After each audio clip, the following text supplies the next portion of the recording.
Right. Hello, everybody. Welcome back to Misfit Corner Comics Presents. This is the artist Andrew speaking, and we are live streaming. And once again, I am joined by my ever-faithful companion and fantastic artist, Avery Butterworth. Say hi, Avery. Hey, what's going on? And I am so glad that somebody else took up on my invitation to join us this evening. Hello, Todd. How you doing? Ethan, how you doing, man? I just want to say I'm so excited to be on the Comic Secret Artist Pro. Wrong channel, podcast. Dickhead. Thank you so much. Thank you so much. But, hey, I also, before we get started, I want to make one little quick announcement. If you guys have nothing else better to do tomorrow night around 9 o'clock, if you would like to go over and check out John Malin's live stream, he's going to have a new Comics Gate artist extraordinaire on his channel, and going to be doing an interview with him, talking about his most recent project. We're talking about Avery, right? No, dickhead, me! Oh! I sent a note to him. He saw what I was working on, reached back out to me and said, hey, how about Tuesday at 9 o'clock? I said, I'll be there. Thank you. Cool. Is the Indiegogo up? No, I'm still working on that. Does that mean the Indiegogo is going to be live tomorrow? No. It's not that far along, but hopefully, I'm hoping by the end of the week. So, actually, to be honest with you, I want to pick the brain of one Mr. John Malin and get some input on setting up an Indiegogo, since it's not something I've ever done before. So, because he's actually, been involved in a couple of them, and getting some input from him would be fantastic. I won't be able to watch tomorrow. Why not? I work Wednesday. So? You're on at 9. I'll be in bed. Take a nice long nap. Be in bed. All right, fine. Don't be there to support me, man. That's all right. You weren't there when I was on other people's channels. Oh, yes, I was. I've listened to you on Wet before. You were there for like a minute and left. Well, that's because you guys were talking stuff I don't know anything about, so. Oh, see? Yeah, but I'm not going to be talking about stuff you're not familiar with. I don't know what you're talking about. Oh, what do you think I'm talking about, you dork? I don't know. Think hard. That's all right. I don't know. I don't know what you're up to. I know what you're not up to. Properly formatting thumb drives. Todd, I gave him a USB thumb drive with the first 14 pages of Hero Book 2, and for some reason his computer is so old and senile that it couldn't read it, and he's blaming me for that fact. My computer's not old. Yeah, well, it's not able to read a brand new thumb drive, so obviously it's old in some cases. Or is it PC to Mac? It's Mac to PC. That's the problem. Yeah, whatever. It's not about format. It's about it. Yeah, it doesn't. I don't know if you've heard about this, but like Mac doesn't like anything else, and nothing else likes a Mac. Well, here's the funny thing: I've shared files with him numerous times, including on USB drives, and have never had a problem. So well, then use the same USB drive that you gave him before.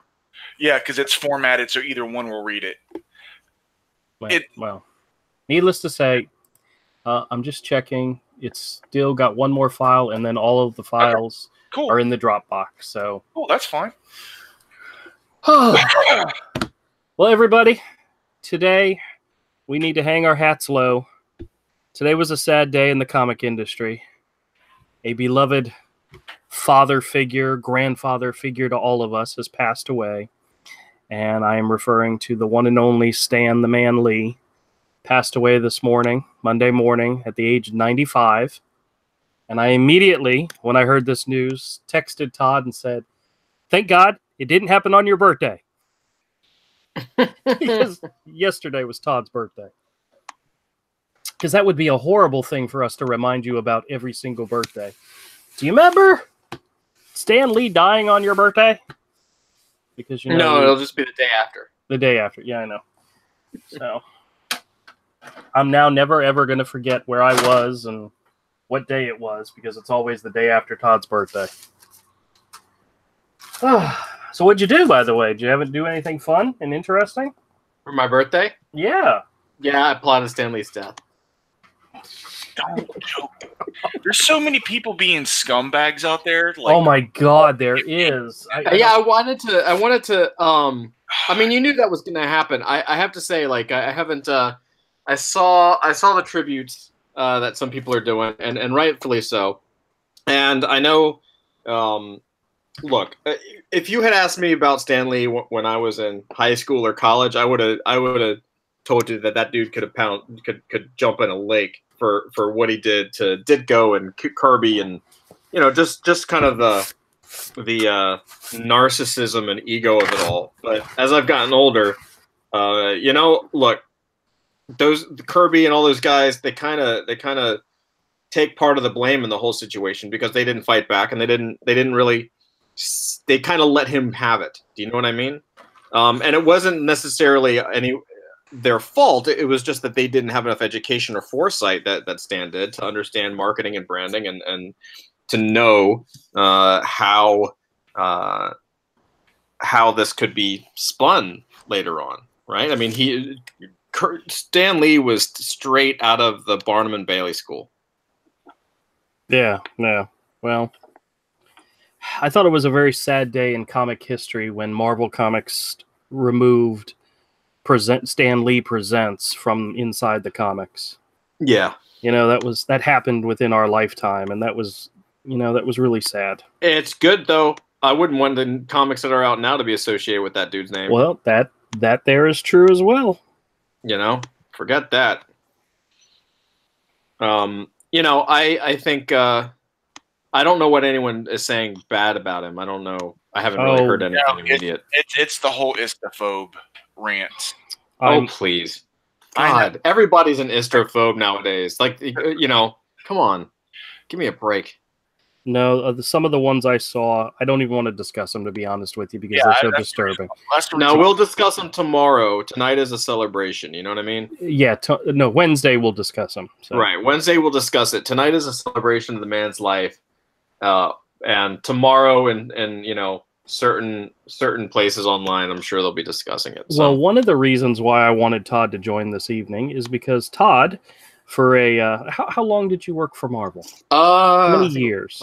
I think 2 years, a little over 2 years. 2 years. 2 years he worked for Marvel, and he met Stan Lee on a couple of occasions. Yeah, I got to hang out with him for quite a bit. Yeah, and we were hoping that you could join us and maybe share some Stan Lee stories with us. And I only have one Stan Lee story. No, I'm actually waiting for someone, good to share it with. So. Oh.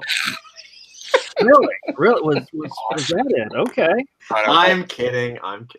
I haven't. Well, it's interesting. It's like, okay, here's the deal. Like, I really haven't seen you on anybody else's live streams. I mean, does anybody else actually send you invites?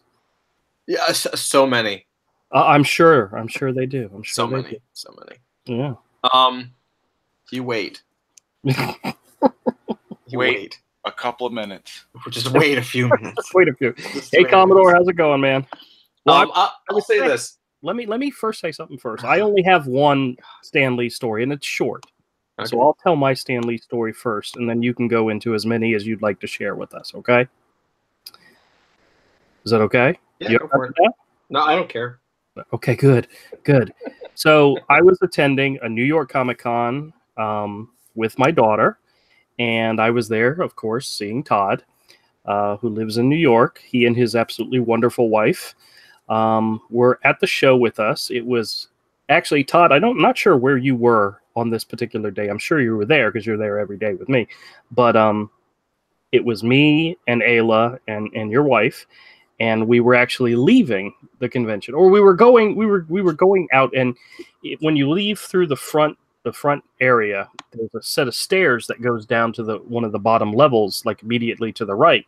And we were going down there. I think that might have been the year that they had maybe Artist Alley was down there or whatever. For some reason, we were going that way. Now, there's a lot of people in that area, cosplayers that get their pictures taken. So there's a lot of people in this one big open area. And I was walking with Ayla and Todd's wife, and I'm not saying her name unless you're fine with that. But we started to head towards the stairs, and I'm weaving in and out of people like I normally do, just not oblivious to everything that's going around me. And then I get to right at the edge of the stairs, and there's a little break in the flow of people, and I jump in and start going down the stairs. And as I'm walking down the stairs, I kind of look back up to see Todd's wife and my daughter still up there at the top, and they're like waving at me, and they're like doing this funky, like look behind you type thing. And I'm oblivious. I'm thinking to myself, why are they still up there? Why aren't they right behind me? And it wasn't until I got to the bottom of the stairs and I turned to the side I realized what had happened. Stan Lee was being escorted down the stairs by his entourage, and he had a whole group of people behind him, and he had, I guess, security or whatnot right behind him with a whole bunch of people behind him. And I literally stepped out right in front of him, almost knocking him over. But I wasn't paying attention, and he was walking behind me the entire time I was going down the stairs, and that's why they were waving at me to tell me to turn around, and I didn't understand what they were trying to say. And Todd's wife said she was trying to get her phone out to take a picture, and by the time she did, the mass of people had left. But I was standing, I had kind of jutted out right in front of Stan Lee and was right next to the man. He was right behind me the entire walk down the stairs, and I never knew it. So that's my story of the closest I ever got to Stan Lee. That's pretty good. Pretty sad, I know. Now, you, on the other hand, have actually sat down in the green room with him and chit-chatted with him. And yeah, I got to hang out with him for a little while on a couple different occasions. First, I think it's really interesting. Like, one of the things that I really like about the aura of Stan Lee is that he's managed to cultivate kind of a nice old grandpa kind of persona. Especially in his older age, right? Which is amazing, because if you actually Google Stan Lee, or you look up any search engine for Stan Lee, and you look at any pictures from the 50s, 60s, and 70s, the dude was a pirate. You know what I mean? Like, there are pictures of him butt naked on a couch with reading comics, smoking cigars, hanging out with the ladies. Like, he was a wheeler dealer, man, and he. Like, one of the stories when we were kids, and you guys both might remember this because I think you both were there. We were so for those that don't know, I mean, Andrew and Avery and I, like, we used to go travel up and down the East Coast to comic conventions from the time I was 15, because Andrew could drive. Andrew was older; yes. He already had a car. So we would, that was our thing, man. We never ventured out Midwest or West Coast, but we certainly went up and down the East Coast to Heroes Con, Atlanta, Orlando. Man, we did a bunch. I think we did Wizard a couple times, right?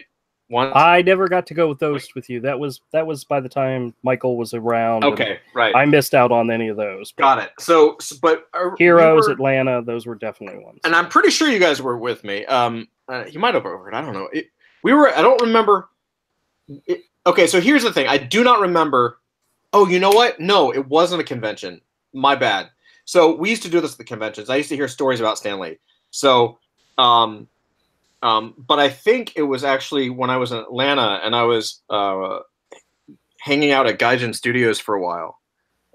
So I would go over to Gaijin Studios. Gaijin at the time in the 90s, late 90s, was Brian Stelfreeze, Adam Hughes, Jason Pearson, Dave Johnson. I think had just left. Right. Carl Story. God, Cully Hamner was a part of that at the time. Yep. Just amazing artists. Was that when Adam Hughes was there as well? Yeah, Adam was there. What about Joe Phillips? And Joe Phillips was adjacent. Like, okay. he was part of it, I believe, at the time, but I didn't see him. What about I didn't see him at the studio. What about Dave Johnson? Dave, I think he had already left, though, right? He had already left. Yeah. I had met with Dave. Dave Johnson was a dude that kind of convinced me to go into animation. He doesn't know that. Dave Johnson at a con, I think it was Heroes Con with you, Andrew. We did meet him at a Heroes when Con, we were it was like after Super I know this is totally a side story, but it was right after the Super Patriot thing, and I was telling him about how I was interested in going into comics and all this kind of stuff and showing him a portfolio. And I asked him what he was working on next, and he was like, "Man, I'm done with comics. Screw that shit." I was like, "What?" I was like devastated because the guy is just just incredible draftsman. And that's when he started talking about animation and the money in animation and how, like, you know, it was like double the pay and half the work because you could go in at 9 or 10 and get off at 6 and get a paycheck and get, like, you know, way more cash than you could as a comic. It destroyed me. Anyway, at Gaijin, we would talk, you know, I think one point Stan Lee came up with a conversation, and they were talking about how, like, what his contract was for him to show up at a convention. Right. Now, keep in mind, I was getting the information in the late 90s, and I believe they were talking about, like, either early 90s or, like, late 80s, right? Because they were remembering as well, right? Right. But basically, these convention owners, these convention organizers would get into trouble because they would contact Stan and his crew or whatever, and they'd get the contract, and the contract was something like $10,000 for an appearance, and they'd be like, "Great! I mean, for Stan Lee, like that's not that bad. I mean, it's a lot of money, sure, but you know, I mean, come on, it's Stan Lee. Like the draw of it, you could sell tickets to that." But also in the contract was an open bar. And the organizers would not think twice. They would be like, well, you know, $10,000 and an open bar, that sounds reasonable. And apparently they would get into a lot of trouble because his open bar tab would dwarf the 10K that he would get. He would get 10K cash and then drink like 15 or 20K. You know, so that's always a good story. There was a time when that's probably a very valid thing, you know. Well, sure. Depending on the high class hotels or wherever it is they're at. It's an open bar. I'm sure he was doing like $200 shots. Yep, absolutely. You know. So all right. So my story, the one that specifically is with me, the best one anyway, is like, so I originally got brought onto Marvel to create, write, and direct an animated series. That was what they hired me for, and I certainly did much more than that, because while I was there, I was working with the digital media area, and did a lot of the animation stuff they were doing at the time. So a lot of the early video stuff that now they still do a lot of video, but they had a lot of more animation at the time, and we did a tremendous amount. The whole Avengers versus X-Men AR stuff, that was all us. We did a whole bunch of stuff, interviews, you name it, we did it. And all of this while I was working on the animated pilot. So I finally got the animated pilot done, and it was getting a debut at San Diego Comic-Con. Do you want to tell just a few of the characters that was in this? Because we have you specifically to blame for some of these characters being pushed into the forefront. Yeah. I'm speaking specifically of one or two. Okay, well, look, I to be fair, I brought back some. So the pilot that I came up with, the concept that I came up with, was essentially like The Office meets Marvel, right? So it was essentially like, the concept was, let's take these. Think about all of the characters that Marvel has. So Marvel has over 8,000 intellectual properties. They have over 8,000 characters. And so I was like, well, let's take the worst ones, the ones that will never be in Avengers. They're never going to be X-Men. They're never going to have like these big blockbuster shows. Let's take them. And well, what do? Well, they work at Marvel. They're the Marvel employees, right? So it created kind of a Dilbert meets The Office kind of a thing, because these characters work at the office, and they have to like deal with the egos of like Captain America, right? Like, you know, oh, look, Chris Evans is in the office, and it's like, you know, some D-list Captain America supervillain that has to interview him or something, right? Right. So we did a bunch. There were a bunch of characters, but we ended up getting licensing deals. So what we ended up doing is God. I don't remember. Let's see. The final lineup included Frogman. Right? Was it right winger or left winger? Right wing. Well, right winger was the original one. So this is the interesting thing. I originally had right winger be the leader, and they didn't want that because they thought it would be a little too political. even though which is A, funny in hindsight, and B, my pitch to them was like, no, he's an idiot. He's like a hockey player. Right. Because that's a position in hockey. So he, I had it so where this guy never understood why people thought he was a political guy. He was just like hockey, playing hockey. So Hypno Hustler, Frogman, the Walrus, the girl with the Ruby Thursday or whatever. Ruby Thursday. Yeah. I brought back the ones that ended up sticking around in Marvel. So I brought back Howard the Duck. Yep. And Squirrel Girl. Squirrel Girl, people. And then we changed and then we changed right winger to Unicorn. Oh, I remember that. I remember the T-shirts that they had made up. Yeah, and I had others. Like there were some that didn't get the cut. Like I got in a lot of trouble because I was really I told them that I wanted to bring an Adult Swim thing to Marvel, and they were like, okay, cool. And when I presented it, they were like, oh no.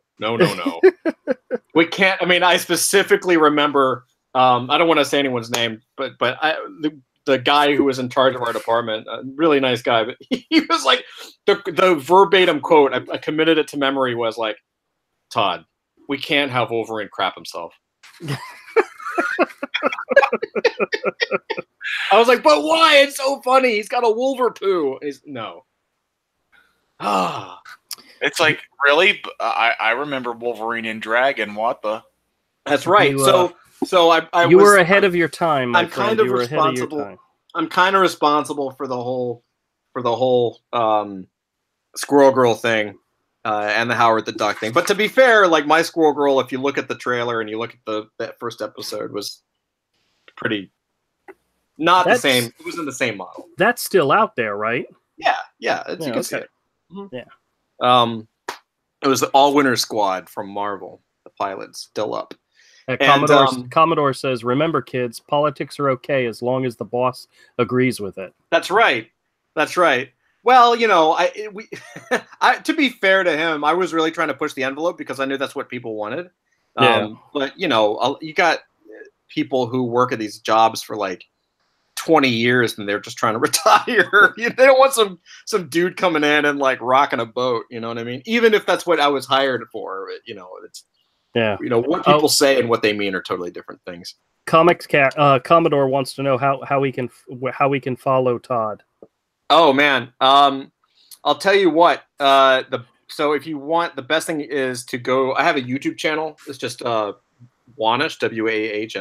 I'll push it in the Hold on. Andrew, you want to put a link to my YouTube channel in the Yeah, sure. I'm gonna start doing some live streams on that soon.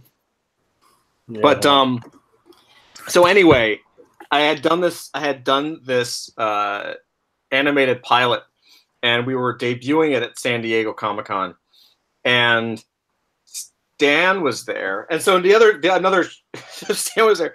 So another thing that was funny about Stan, really quick, is that he really didn't. You could give that dude anything, and he would sign it. And so. God, I'm such an asshole. So at the same convention we were like debuting stuff, I wanted to get Stan to sign something. And I ended up getting 2 things signed, but I didn't have any books, so I just like randomly went on the con floor and literally, because he was about to leave. This was at the end of the story that I'll tell you here in a second. But he was about to leave, and I was like, "Oh crap! I didn't get him to sign anything. Like this is my one chance, So like, I just ran to a dollar bin, took 2 books, picked 2 books up. I didn't look at them. I just threw $2 at the guy behind the counter and ran up. And I used my badge. I gotta admit, I used the badge to cut the line and just kind of get in front of Stan and thank him for our day and all that, and have him sign books. So the first book that I got him to sign was some random X-Men book with like Cyclops on the cover, whatever. But the second book that he signed was some random Batman book. They had like absolutely nothing to do with. It wasn't like Stanley reimagines anything. It was just some like that dude would have signed anything. You're such a douche. That's funny. That's funny. So did he look at that and go, "Yeah, sure, I created that." Yeah, I mean, dude, he doesn't. He's, you know, I think after like 90 years of creating universes, you kind of forget what you worked on. Like, look, I brought him up when we were doing the pitch. So one of the reasons we were hanging out all day is because he was going to bring all of the we had cosplayers. Marvel hired cosplayers to dress up like my characters, or my characters, the characters that I was bringing back, to then to bring them up on stage. You know, they actually did a really cool pitch, and so they wanted Stan to introduce the team. Now, look, man, Stan is amazing. So he brought him up on stage, and I've got pictures of the whole thing, and he's introducing them, he's talking to them, and he's letting the characters introduce themselves, and Stan is great because he's like, "Oh, I remember you," and like, there is no way in God's green earth that Stanley remembered these characters. Like, "I remember you, Unicorn. You were fantastic. Oh, Hypno Hustler. Yeah, right." Like, there's just no way. But he was really, really good. And of course, I don't know. I don't think anybody really took note of that. But yeah. So the best story was earlier in that day, and I was sitting. I wouldn't call it a green room. It was more like if you're at a convention. Marvel hasn't done this in a couple years, but they used to have gigantic booths, right? And so inside of those gigantic booths are employees or people working. There's like stock, like when they do giveaways and all that kind of stuff. Yep. There's just a ton of stuff in there. And so Stan was back there, and I was hanging out with him, and there was other people too, obviously, because he always had a crowd around him. And one of the guys from the front comes to the back and says, "Hey, Stan, there's a kid here to see you. Someone's name or this person to see you." And he's like, "Okay, sure, all right, whatever." So, in comes this dad and his little kid. Right. And, the kid could not have been, I don't know, 5. And the dad was like dad age, so whatever. And the kid was dressed up in a Captain America outfit. So he had like the muscle, those little Captain America outfits that actually have like faux muscles? Yep. So he had like the faux muscle Captain America garb, I guess. Yeah, Avery has one of those he wears on the weekend. Yeah, it's great. I'm not going to go there. Anyway, so the kid's also carrying this giant Captain America shield, and I mean, I'm sure if anyone's ever, these things are kind of everywhere. Like, it's not that hard to find. There's collectible giant Captain America shields. They look kind of real, but they're not. So Stan comes in, and the dad is there, and the kid is there, and the dad's like, "Oh, look who it is. Do you know who that is?" And yeah, that's Stan Lee. And the dad is talking and kind of introducing and talking to Stan a little bit, and Stan, being the nicest guy, leans into the little kid, and he's like, "Hey, trooper, how you doing?" I don't know if he called him a true believer, but he was like, "Yeah, you like Captain America? Yeah, he's the best." And the kid didn't say a word. Didn't say one word, just was kind of standing there. And look, the kid was probably in shock. It's like meeting Walt Disney, right? Or he was probably like, "I don't know who this old man talking to me is," Yeah, and so Stan is just kind of talking at him because the kid is just standing there, and he signs his name in big letters across the Captain America shield, and he's like, "Okay, there you go, kid. Have fun. Hey, thank you so much for coming." And and I don't know, whatever. I don't know why the kid got special access to come back. I have no idea.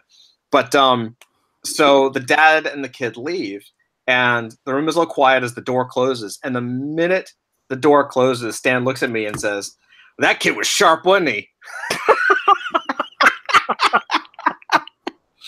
Just in like a classic Stan Lee kind of, you know, like nothing malicious, just like, oh, that kid was sharp, wasn't he? You know, in the whole room we just bust out laughing.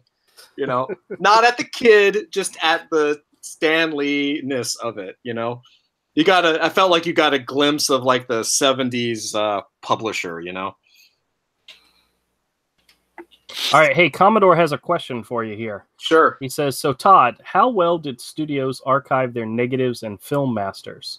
Is the reason why a lot of streams of the old shows are just digital Betacam rips because they lost the film prints? Yeah, so this is actually a good question, man. A couple of things. So, and this is something I don't think I've even told you guys about.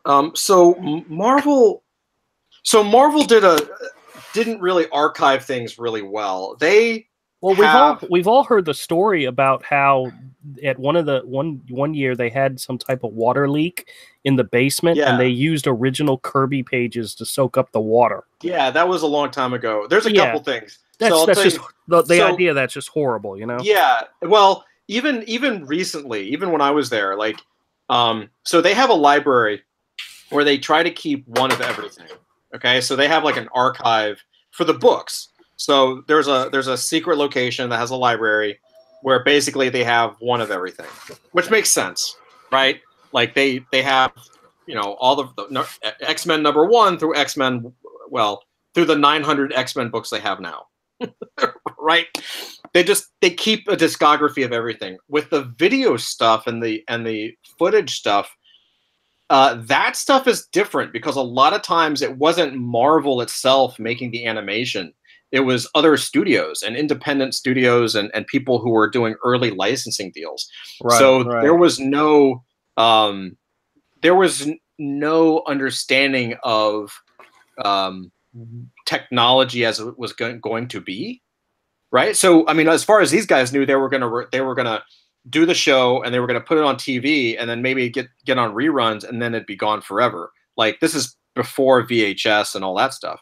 And I can even tell you, just as an animator, you know, I was doing animation pre-YouTube, so I never had any clue that there'd be this thing called YouTube, and like all of these old animated cartoons would come back where people were like hunting them. Like there are people on my YouTube channel who still email me and be like, "Hey man, do you have the you know the specific bumper from 1993 that had a blue background instead of the gold background?" You know, like, because they know their history and they're collectors. So that's not, I never expected somebody to collect Cartoon Network bumper commercials. Right. You know what I mean? I mean, it's great that happens. I love it because, you know, I mean, I'm a collector too. I get it. But it wasn't even something I saw as being feasible. So these guys in the 50s and 60s had no clue. Like they had no idea that so was going to happen. So that's why prints get lost. I mean, some of them might be in private collections by now. I've known a couple of collectors back when I was in Atlanta, when I was working at Cartoon Network and all that stuff. Like those guys would buy original prints that weren't even in the Disney vaults. They would own like original 16 millimeter, I think it was 16 millimeter, like reel-to-reels that Disney doesn't even have. Right? And they would keep it out of the hands of Disney because they knew if Disney got it, you would never see it again. Does that make sense? So, and then, you know, the other thing is that, yeah, I mean, even with the original artwork, it really wasn't until like the 80s that people started thinking that the comic art was worth something, you know? I'll tell you a rumor. I will tie it back into Stan Lee. Okay. There is a rumor that I heard from a very reliable source that, and maybe we'll find out if it's true now, okay, so let me, before I tell you the rumor, back up. So it's pretty well known that the artists at Marvel back in the 50s and 40s and 60s and, you know, 70s, they didn't really keep their artwork, right? Like Kirby didn't really keep his artwork. He just drew the page and then got the book out and then he drew another page. He wasn't really concerned with what happened to the pages. Right. Because again, there was no original art market. It was seen as a trash medium. It was like, why would you keep a newspaper? Right. So, or a news copy, I should say. So, you know, it wasn't seen as any value. Well, a little bird told me, and I tend to believe it, that pretty much the entire run of all of the 1950s and 60s comics, like all of the Kirby stuff and all of that Ditko, like all the classic stuff, actually in Stanley's garage. Ah. Like he actually kept it all. And from I also heard that that Stanley didn't even remember that he had it because he doesn't go in his garage. No. So there's just like pallets of original art at the estate, supposedly. Wow. Supposedly. That'd be really interesting to see what they find. Right? When you start thinking about it, you're like, oh, and it makes sense. You know, I mean, he kept it because he understood that there was going to be some value in it, but he wasn't. You know, well, again, it wasn't. I want to just to make it clear again that it wasn't a malicious thing. I don't believe it was malicious anyway. If Stan Lee keeps at least 1% of all the crap he has, like my wife's grandmother keeps crap, then there is treasure troves all over the place in his garage. That's right. Because she's 90 and she kept, if she was outside in the front yard gardening and she found a little piece of plastic of some toy that one of the kids had 20 years ago when they were 5, she would take it into the house, she would clean it off, and she would put it on the hutch cabinet or whatever, and she would try to remember to ask the kids about it when she saw them and say, hey, do you remember what this is important, what it's from? It's like, oh my God, it's a piece of trash. But she kept it all. So Stanley's even an inkling, even a little bit like that. My wife told me I couldn't go hard on her because of the fact that, you know, she came from the Depression era and they didn't throw out anything. That's right. Yeah, they never threw out anything. Well, I think it's a little bit of that, and I think it's a little bit of like, you know, Stan Lee was a guy who really understood his worth, right? Even if it was maybe seen as like an ego, the things we take for granted now, like the generations behind us, like the kids, like, you know, look, when we were young, you didn't really tell people about the fact that you were like into comics. Yeah. You know what I mean? Like you did not tell anybody. Like it was kind of a shunned thing. Like it wasn't really art. And I think it affected us. I think it absolutely affected us in terms of like how we were going to be able to perceive ourselves. Do you know what I mean? Yeah. And I don't think the kids, you don't do that nowadays. So I think for Stan, like somebody to actually have that perspective at that age is pretty incredible. Yeah, I remember specifically in Miss Ebersol's art class, she chastised anybody who wanted to draw comics or drew like comics. Yeah. Even though that was our thing and that we liked to do, it was very, very much frowned upon. Yeah. That's absolutely true. I think that's one of the reasons why it's so important to remember, especially now. Like I think that's why it's so important to really. I think Stanley is going to need to be reevaluated, because I think there is definitely unfinished business with the fans that are maybe older that remember all of the BS that was pushed through. Do you know what I mean? Like, yeah. Like I said, growing up, Stan Lee did not have a good reputation with us as the fans. Like, not at all. Yeah, well, he's the one that bankrupted Marvel. Yeah. He's the one that sold out all the properties out from underneath him. He's the reason why Spider-Man is at Sony. No. He is. He sold the properties in order to make money. He never had control of properties. It was the guy before Oh man, I'd always heard it was Stan Lee that was the hold head on. guy and all that. I'll be right back. 2 seconds. All right. No, I think you're wrong, dude. Okay, well, I've always heard it that way. So, From who? From whomever was talking about it.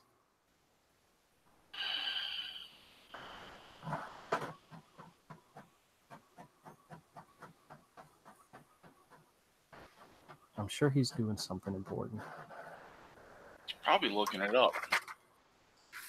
Well, you can look up stuff and still talk at the same time. Damn it, man. Actually, we got some questions here, so.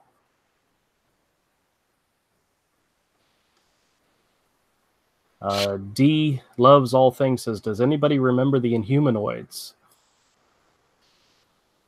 Honestly, I don't remember them specifically. I was never a fan. I do remember the comics when they came out from Marvel, but I don't think I ever watched the cartoon. Do you ever remember watching the Inhumanoids cartoon? No. No? I'm familiar with it. I know what it was. I just don't think I ever watched it. I don't remember an Inhumanoids cartoon. Well, Todd might be familiar with it. It's cartoon related. He's probably in the know. I watched the Spider-Man and His Amazing Friends and some of the older stuff. Now, I remember seeing the really old Marvel cartoons, the one with where was a lot of the really bad animation. It was from the comics, slightly animated. Yes. Yeah, I liked them. I remember seeing those. I forget. I can remember watching one of the one of those shows when I was a kid, and I remember a Namor one, and I remember the house that we were living in and the living room and the TV and watching it on the TV, but I haven't a clue where it was. What is this? We were just talking about some old Marvel animation. Oh, by the way, it was like Ron Perlman, dude. And I'm not the actor Ron Perlman, the guy who actually ran. Oh, okay. Before Ike Perlmutter took it. Well, maybe you're right. But Stan Lee was still involved back in those days, though. Stan Lee did plenty. Stan Lee did plenty. I don't really, Todd, Avery, and I have a mutual friend who I haven't talked to in many, many years. But he was very proud of that day that he purchased some Marvel stock. It was something he always wanted to own, and he purchased some Marvel stock. And they filed bankruptcy like the next year. His stock was worthless, and he was so disappointed. Yeah, I told a lot of people to buy Marvel stock. I feel Hey, it happened. Well, if they had held on to it, I guess it would have been worth something. Well, one of the things he liked is I wouldn't call that guy a friend. Whatever, Avery. I mean, with that term, it was somebody you knew. And I would consider him a friend, but I haven't talked to him in many, many, many years. I never considered him. Then that's fine. That's fine. An acquaintance of all three of ours. How's that? Does that make you happy? Not really. All right, whatever. Nothing makes Avery happy. I don't know why I try sometimes. But one of the things he enjoyed is the Marvel stock report. The people who own Marvel stock, they would get an annual report, and it was in the form of a comic book. And I mean, it had pages with graphs and sales charts and so forth, but it was in a comic book format, and it actually had comics made just for the report. And he really liked getting those. I don't know if they still do that or not, but that was one of the things he really enjoyed about owning Marvel stock and so forth. So, hey, I thought it was pretty cool. One year they sent him an extra copy, and I put it up on eBay for him and made him a little bit of money. So, you know, he was always putting stuff up on eBay, trying to make money off it. But that's what you do sometimes. So what were you going to say, Todd? You're back now? I am back. Yeah, I had to put the kid to bed. Oh, okay. Very good. Trying to be a good daddy. So D Loves All Things says, does anyone remember the Inhumanoids? And then Commodore says, I think these days it's more socially acceptable to be a furry than to be a Power Ranger fan. And then D says, look it up on YouTube. I remember the humanoids, Inhumanoids, toys. And I remember there was a cartoon, but I don't think I ever watched it. Yeah, I don't remember it. I mean, maybe if I saw the trailer or something, if it wasn't G.I. Joe and Thundercats and Transformers, I wasn't necessarily paying attention to it. I like some of the Hanna-Barbera stuff too. Yeah, Hanna-Barbera stuff is really well. That's my bread and butter. Yeah. Oh. I'm trying to find the pictures of me and Stan. You have pictures of you and Stan? Yeah, I'm sure you have pictures of me and Stan. Of course, come on. You know that I took pictures of me and Stan. But I had to open up an old iPhone. Oh, jeez. It was a couple years ago. You sure it wasn't on that iPad that you appropriated from Marvel? I don't know what you're talking about. You're such a douche. I didn't appropriate anything. One of these days you can tell that story. I don't know what you're talking about. Can you tell the story about that Carnage thing that you have? The Carnage thing? Yeah, I guess I could. Yeah, I mean, that's kind of cool. I mean, I have a golly, I'm looking at 2014. So weird. Photos.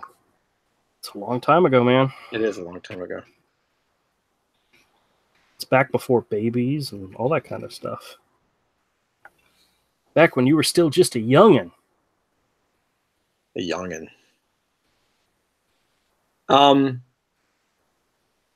Yeah. Okay. Yeah. So the Carnage story.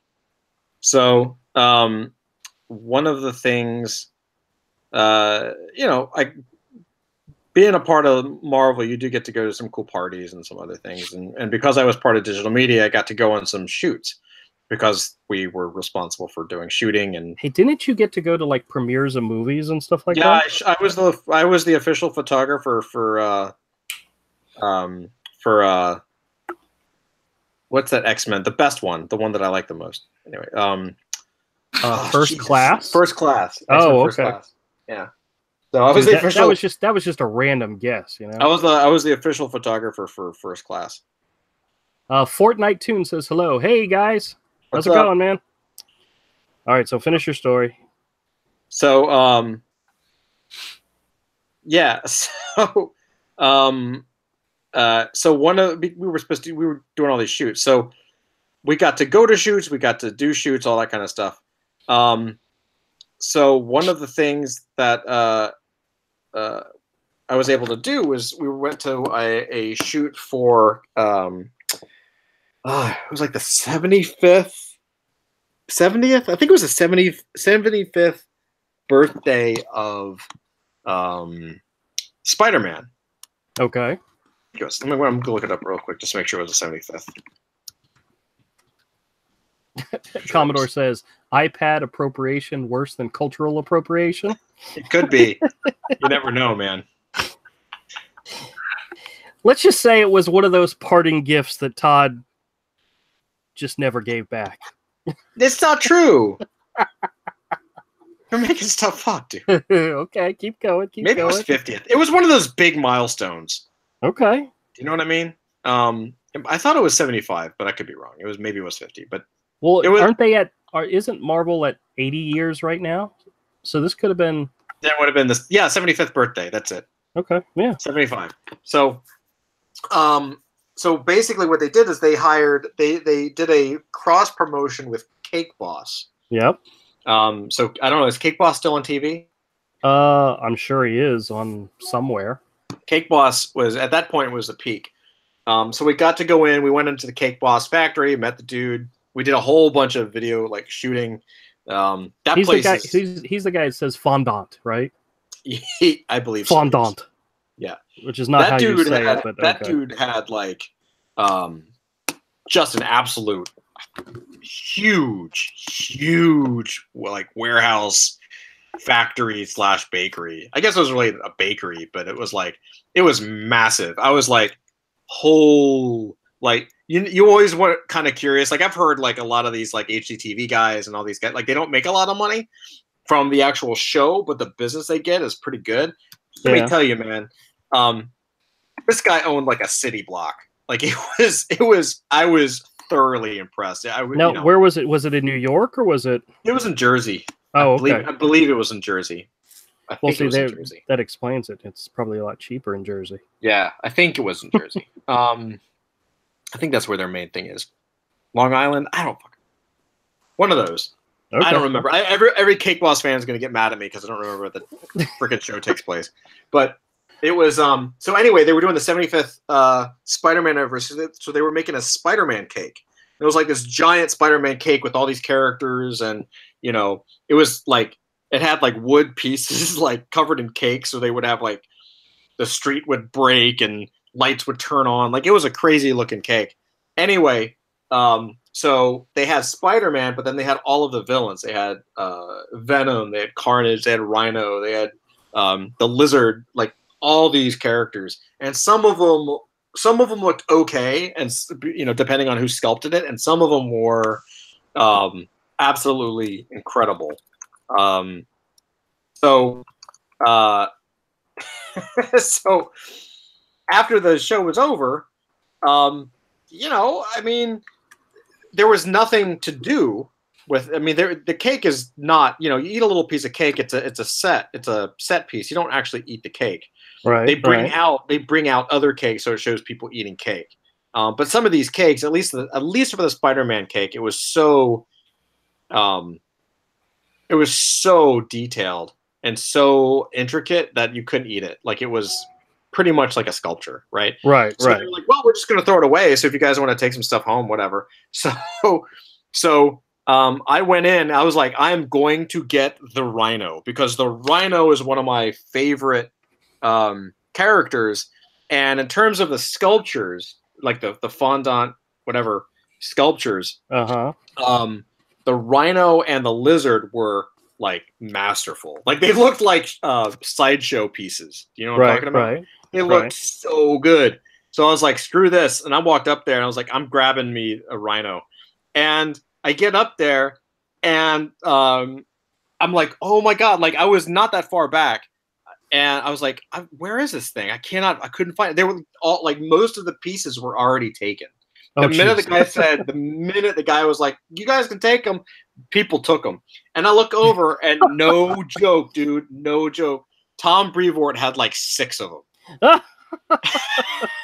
and he had the Rhino, he had the Lizard, he had like some other ones. I was like, he had the Craven, I think. I was like, you gotta be kidding me. So finally, like some other people were arguing about which ones they wanted. And Carnage came up. So I saw the Carnage, and while they were arguing about it, I took it. Very good. I was like, well, you're bitching about it. I'm gonna take it. Do you? Can you show it to us? I don't have a picture handy. Is it not on the shelf in your dining room? It is in the shelf in the dining room. Just don't wake anybody up and go grab it real quick. All right, hold on. And show it to us. Yeah. If I show you mine, will you show me yours? You can't finish the story. Yeah, okay. I'll show you my Carnage in just a minute. Okay, Fortnite Tune says, I'm going to draw while watching this. I don't know why, but I'm satisfied. All right, excellent, cool. That's right. We aim to please. Hey, Avid's here. Avid, how's it going? He goes, man, why am I not getting notifications about your stream? I'm going to unsub and resub and re-hit the bell. Please do. I don't know what the issue is. Hey, Avid, I'm not even getting the invites to be on the stream. They don't pop up. I just have to like check when it's like time. Is that how you do it? Yeah. Really? Oh, yeah, geez, I don't get the notification that you invited me. I go, it's about 7:30, and I bring up Hangouts, and there's the invite. Oh, geez. Okay. It's not coming through on my phone. It's not coming through on the internet because I've already got the computer hooked up, internet on, browser up. Yeah. All right. Well, I'm going to be right back. I'll go grab it. All right. It says, Commodore says, Hoboken, cheaper than the NYC, but not by much. You still need to be a 1%er to live in Hoboken. And then Avid says, wow, Avery. What's up? He's saying wow to your story. Oh, yeah. You know, the honest to God truth is I don't send invites to Avery. Somehow he finds his way onto the show anyway. You have to send me the link, or we have to. It doesn't work that way. Maybe my computer just knows to invite you because I don't do it. I don't do it. You know, Well, of my own conscious will. Oh well. I gotta stop sharing here for a second. So what are you working on? Just doodling or? Yeah, I was just doodling. Oh, okay. That's all this is. Okay. Well, that's fine. That's fine. Actually, this is actually a panel from Hero Book 2 that it's actually from page 15. This is a portrait of Todd. Yeah, that seems right. Just about right. Oh. Yeah, Avid says, what on earth is Avery coloring? Oh, it was just a little painting I started during this stream. That would be Avery just trying to do something.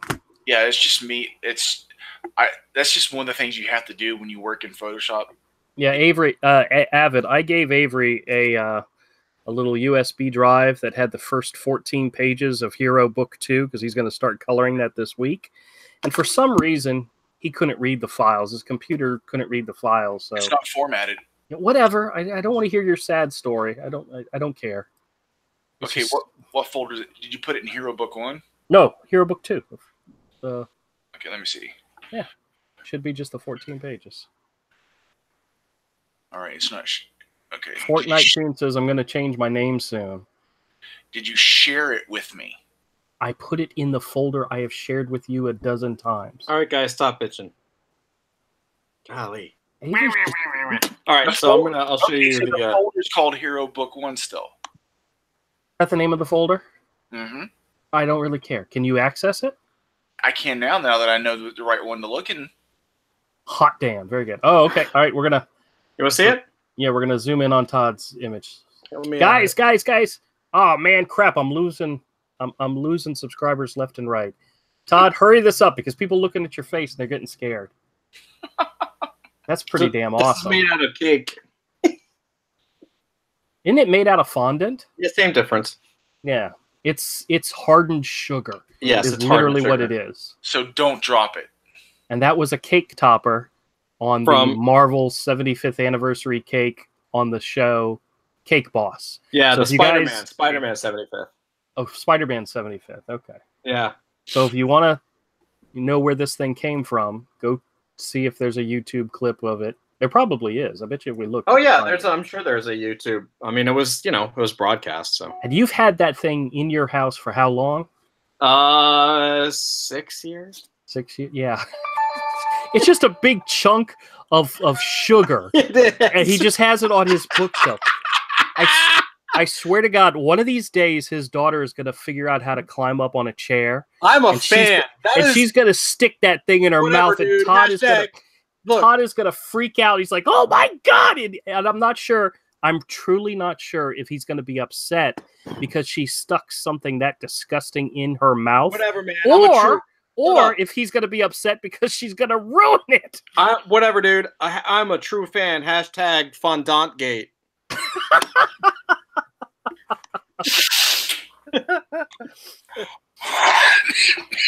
All these anti-fondant gators can suck it. D says the ants will get it. Todd doesn't have ants in New York, so I think he's all right. We don't have ants in New York. Yeah, of course we do. A little bit. I don't think I've ever seen a bug anywhere near your place. That's because I'm clean. Yeah, that too. Avid says, "Do you want ants? Is that how you get ants?" Yeah, it might be. It might be. Well, it should say something that not even the ants want a Cake Boss topper. Definitely not a Marvel one, obviously. Definitely not a Marvel one. Yeah, I hope they've already chewed up Tom Brevoort's collection. I'm still jealous. You know, my wife took one of those classes for blown sugar, where you learn how to use those things that they put on the cuffs that go around your wrist at the doctor's office, and they pump air into it and it pumps it up. She took a class, and they showed you how to take molten sugar and actually sculpt it into sculptures. And it was like a week-long class down in Orlando, and she was the only person in the class that was actually an artist. Everybody else was either, just retired people that were interested in taking the class. Some of them were bakers, but she has an artist background, a sculpture background as well. And she created all these fantastic little sculptures. There was this one, she did this one woman in a red dress. It was gorgeous, but it's all blown sugar. And I told her, says, we need to put it in like a display case to where nothing could ever get to them. And I had wrapped them in bubble wrap during one of our moves and put them all in a plastic bin. And needless to say, the plastic bin didn't make it. And there were very few of the pieces that she made that actually survived the move because the bin just got knocked around and all. But that's one of those things that happens.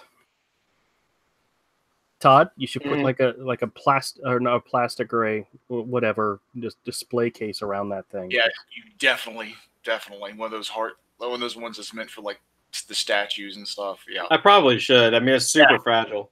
I wonder if it could be worth any money. Oh, anybody out there want to buy it? Whatever. It's made of it's like sugar cake. Oh, thanks, man. Avid deleted a message just to piss us off.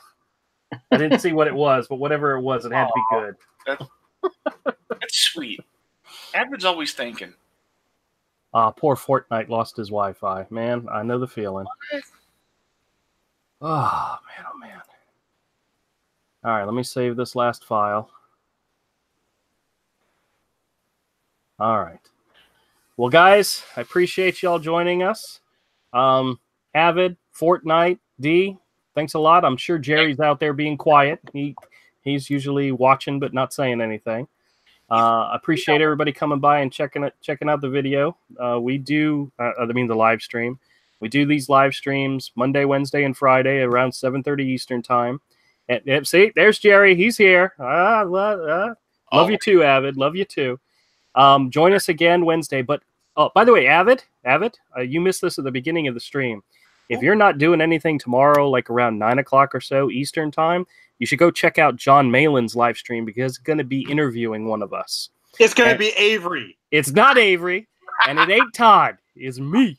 The colorist. No one's going to interview the colorist. I reached out to him and said, hey, I want to show you my project. He checked it out and said, cool. So I'm tentatively scheduled to be on his live stream tomorrow at 9. So, all right, everybody. Thanks a lot for joining. Oh, let me just show you all what Avery's working on really quick. Well, this is page 1 of Hero Book 2. Starting on page 1, man. That's right. That's where you're supposed to start. Page 1 of Hero Book 2, the second graphic novel. And how many pages is this one? 175 for the main story, I think. How many pages total? All of story pages. Is there an epilogue in this one? Yes, there is 12. There is a 4-page epilogue and an 8-page backup story. So how many pages? I think it's 180 something. See, it's going to be bigger than Hero Book 1. Why are you cheapening out on the page count? What the hell are you talking about? It's not a lot of pages. I mean, for my money, I'm kidding. I'm kidding. All right.